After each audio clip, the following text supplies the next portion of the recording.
Good morning students, आप लोगों का स्वागत है हिना फ़ख्र की वर्चुअल क्लासरूम में, जहां हम लोग आज डिस्कस करेंगे क्लास 10th में आने वाले चैप्टर लाइफ प्रोसेसेस के बारे में। जहां पर है कि लाइफ प्रोसेसेस क्या हैं, तो वैसे प्रोसेसेस जो कि हमारे सर्वाइवल के लिए एसेंशियल होते हैं, जैसे न्यूट्रिशन, रेस्पिरेशन, ट्रांसपोर्टेशन और एक्सक्रीशन, जिसके बिना हम लोग ज़िंदा नहीं रह सकते हैं। तो अब यहाँ पर सवाल यह है कि रिप्रोडक्शन को लाइफ प्रोसेस के अंदर में इंक्लूड क्यों नहीं किया गया है, क्योंकि ये हमारे सर्वाइवल के लिए एसेंशियल नहीं है, बल्कि ये एसेंशियल है हमारी कंटिन्यूटी ऑफ स्पीसीज़ के लिए from one generation to next generation. अब जो हमारा सबसे पहला लाइफ प्रोसेस है यानी कि न्यूट्रिशन, तो how do living things get their food, जो भी लिविंग थिंग्स हैं वो अपना फूड को किस तरह से पाते हैं। तो ये जो प्रोसेस ऑफ टेकिंग फूड होता है लिविंग ऑर्गेनिजम्स का, उसको ही हम लोग न्यूट्रिशन कहते हैं, जिसमें ऑर्गेनिजम्स बायो कैटलिस्ट यानी कि इंजाइम्स का भी यूज़ करते हैं। अब ये न्यूट्रिशन मेनली दो टाइप का होता है, ऑटोट्रॉफिक और हेटरोट्रॉफिक। ऑटोट्रॉफिक दो तरह का, फोटो ऑटोट्रॉफिक और केमो ऑटोट्रॉफिक, और हेटरोट्रॉफिक चार तरह का, होलोजोइक, सैप्रोफिटिक, पैरासिटिक और सिम्बायोटिक, जिसके बारे में हम लोग डिटेल में डिस्कस करेंगे आगे के स्लाइड्स में। ऑटोट्रॉफिक न्यूट्रिशन, ऑटोट्रॉफिक दो वर्ड ऑटो यानी कि सेल्फ और ट्रॉफ यानी कि न्यूट्रिशन से बना है, इसलिए इसको हम लोग सेल्फ न्यूट्रिशन कहते हैं। अब सोर्स ऑफ एनर्जी के आधार पे ऑटोट्रॉफिक न्यूट्रिशन दो तरह का है, फोटो ऑटोट्रॉफिक और केमो ऑटोट्रॉफिक। फोटो यानी कि फोटो का मतलब होता है लाइट, इसलिए फूड को के बनने में जब एनर्जी सनलाइट से मिलती है तो उस प्रोसेस को हम लोग फोटोसिंथेसिस कहते हैं, और उस तरह के न्यूट्रिशन को हम लोग फोटो ऑटोट्रॉफिक न्यूट्रिशन कहते हैं, जो कि ग्रीन प्लांट्स और साइनोबैक्टीरिया में पाया जाता है। केमो ऑटोट्रॉफिक, केमो वर्ड जो है वो केमिकल से आया है, यानी कि यहाँ पे फूड को बनाने में जो एनर्जी आती है मिलती है वो केमिकल्स के द्वारा मिलती है, और इस प्रोसेस को हम लोग केमोसिंथेसिस बोलते हैं, जो कि कुछ बैक्टीरिया में पाया जाता है। अब फोटोसिंथेसिस को हम लोग जानते हैं डिटेल में, यानी कि वैसा प्रोसेस जिसमें ऑटोट्रॉफ अपने ऑर्गेनिक फूड को प्रिपेयर करते हैं, यानी कि ग्लूकोज को प्रिपेयर करते हैं किसकी मदद से, तो इनऑर्गेनिक मटेरियल्स यानी कि कार्बन डाइऑक्साइड और वाटर की मदद से, in presence of sunlight and chlorophyll. इसका मतलब ये हुआ कि जो रॉ मटेरियल्स है वो कार्बन डाइऑक्साइड और वाटर है, और जो प्रोडक्ट है वो ग्लूकोज है, और जो बाई प्रोडक्ट है वो ऑक्सीजन है। अब यहाँ पे ऑक्सीजन को हम लोग बाई प्रोडक्ट क्यों कह रहे हैं, क्योंकि प्लांट्स मेनली ग्लूकोज बना रहा है फोटोसिंथेसिस के दौरान में, ऑक्सीजन को वो नहीं बना रहा है, तो ऑक्सीजन साथ साथ में बन गया है, इसलिए इसको हम लोग कह रहे हैं कि ये बाई प्रोडक्ट है। और यहाँ पे हम लोग जैसा कि डायग्राम में देख पा रहे हैं कि जो वाटर है वो प्लांट्स को सॉइल के थ्रू मिल रहा है, और जो कार्बन डाइऑक्साइड है वो एटमॉस्फेयर के थ्रू मिल रहा है, जो एनर्जी है वो सनलाइट के थ्रू मिल रहा है, और ऑक्सीजन वापस से एटमॉस्फेयर में रिलीज़ हो रहा है। अब फोटोसिंथेसिस में यहाँ पे केमिकल इक्वेशन, ये 1 नंबर का क्वेश्चन पूछता भी है, जहाँ पे ये 6CO2 + 12H2O है in presence of sunlight and chlorophyll, और ये C6H12O6 ग्लूकोज का केमिकल फार्मूला है, प्लस 6O2 + 6H2O। जो NCERT की ओल्ड एडिशन की बुक है वहाँ पे 6CO2 + 6H2O लिखा होता है, और 6H12O6 + 6O2 ही लिखा होता है, 6H2O साइड में नहीं होता है। लेकिन न्यू एडिशन में यानी कि जब आगे रिसर्च और ज़्यादा हुआ तो ये पाया गया कि वहाँ पे 12H2O यूज़ होगा, और ये लेकिन इसमें कंफ्यूज नहीं होना है कि प्रोडक्ट में 6H2O भी रिलीज़ हो रहा है, ऐसा नहीं सोचना है। ये 12H2O के वजह यहाँ पे 6H2O जो है वो इक्वेशन को बैलेंस करने के लिए वहाँ पे 6H2O है। आगे आते हैं हम लोग इवेंट्स इन फोटोसिंथेसिस पे, जो कि 3 मार्क्स का क्वेश्चन एग्ज़ाम में पूछता है हमेशा। सबसे पहला जो इसमें स्टेप है वो ये कि जो लीव्स के अंदर में क्लोरोफिल मौजूद है वो सनलाइट को एब्जॉर्ब करेगा, सनलाइट को एब्जॉर्ब करेगा, और एब्जॉर्ब करने के बाद में इस लाइट एनर्जी को यानी कि सोलर एनर्जी को केमिकल एनर्जी में कन्वर्ट कर देगा, और ये केमिकल एनर्जी क्या होगा, वो होगा ATP और NADPH2।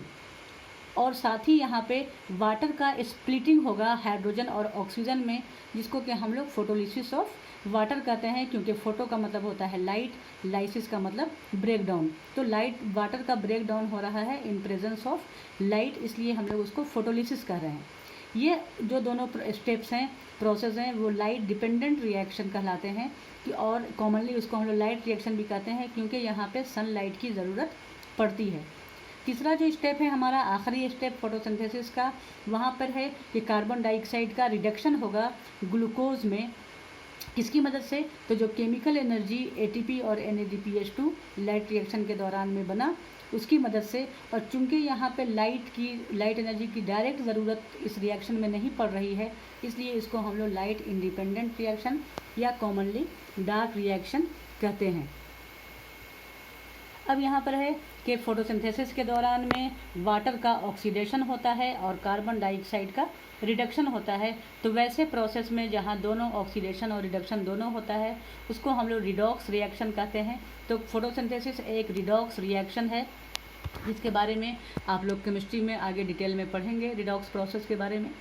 अब ये जो तीनों स्टेप है फोटोसिंथेसिस का, वो ज़रूरी नहीं है कि एक के बाद एक तुरंत हो जाए, क्योंकि जैसे डेजर्ट प्लांट्स हैं, तो डेजर्ट प्लांट्स में वाटर लॉस को प्रिवेंट करने के लिए स्टोमाटा दिन के टाइम में क्लोज होता है, इसलिए वो दिन के टाइम में कार्बन डाइऑक्साइड एक्सेप्ट नहीं करते हैं, बल्कि वो रात के टाइम में करते हैं और एक इंटरमीडिएट कंपाउंड प्रिपेयर करके रखते हैं, जो कि दिन के टाइम में क्लोरोफिल से मिली एनर्जी से आगे वर्क करता है और कार्बन ग्लूकोज में कन्वर्ट होता है।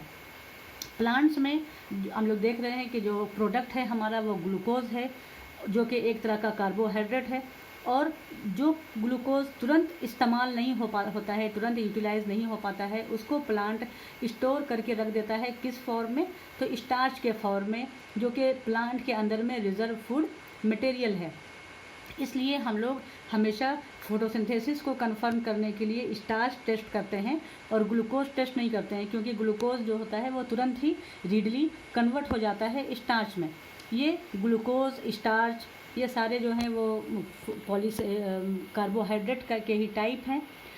अब यहाँ पे जो एनिमल में रिजर्व फूड मटेरियल है वो ग्लाइकोजन है। ग्लाइकोजन भी एक तरह का पॉलीसेक्राइड है। कार्बोहाइड्रेट जो होते हैं वो 3 तरह के होते हैं, मोनोसेक्राइड, ओलिगोसेक्राइड और पॉलीसेक्राइड।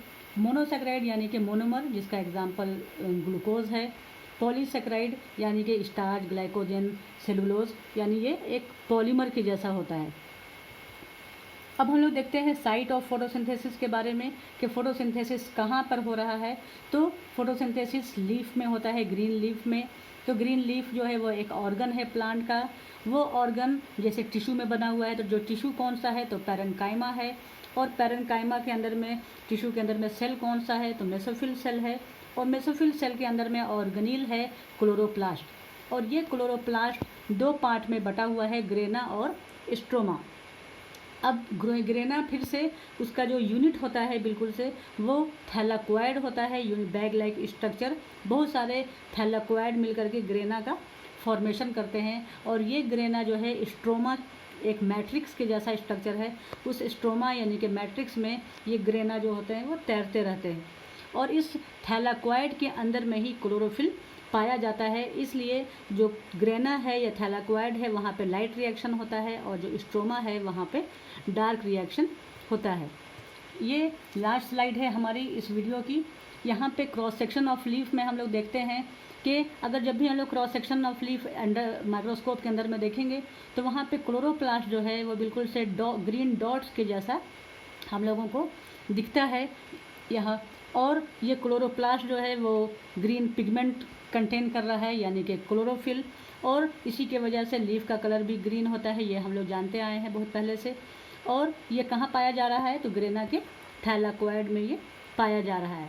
क्लोरोफिल जो है वो हमारा मेन फोटोसिंथेटिक पिगमेंट है, लेकिन इसके साथ साथ में एसेसरी पिगमेंट्स कैरोटीन और ज़ैंथोफिल भी पाया जाता है, ताकि ज़्यादा से ज़्यादा वेवलेंथ ऑफ लाइट को एब्जॉर्ब किया जा सके।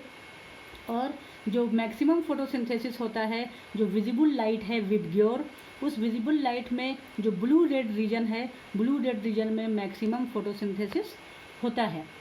आगे हम लोग आगे की वीडियोज़ में हम लोग डिस्कस करेंगे कि किस तरह से opening and closing of stomata होता है, और एक्टिविटी वहाँ पे दी हुई है, 2 एक्टिविटी, एक तो ये कि chlorophyll is necessary for photosynthesis और दूसरा CO2 is necessary for photosynthesis. ये दोनों हम लोग उस नेक्स्ट वीडियो में डिस्कस करेंगे।